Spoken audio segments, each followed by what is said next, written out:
ایک جملہ میدان کربلا میں امام حسین نے کہا تھا، ایک جملہ، اور وہ جملہ اتنا طاقتور ہے کہ اگر سونے کے پانی سے لکھا جائے، ہیروں سے تولا جائے تو یہ ساری چیزیں کمزور پڑ جائیں۔ امام علی مقام میدان کربلا میں جب گھوڑے پہ سوار ہوئے، اللہ اکبر کہہ کے میدان میں آئے، اور آپ نے یزیدیوں سے کہا کہ تم ظالم ہو، جابر ہو، فاسق ہو، اطاعت تمہاری نہیں قبول کی جائے گی، اب بتاؤ لڑنا ہے کہ کیا کرنا ہے۔ جب وہ لڑنے کے لیے میدان میں آئے تو امام نے ایک جملہ کہا، فرمانے لگے لوگوں گواہ رہنا،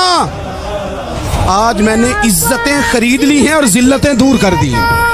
عزت ہے ہمارے پاس، عزت، ذلت دور ہو گئی۔ اگر اس کے ظلم سے چھپ کے بیٹھ جاتے، اگر ان تلواروں کے سامنے کمزور پڑ جاتے،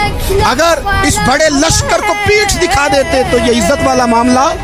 لوگوں، ہم نے عزتوں کا سودا کیا، ہم نے ذلتیں بھگا دی، ہم نے وہی سودا کیا جو ہمارے اجداد کا طریقہ تھا۔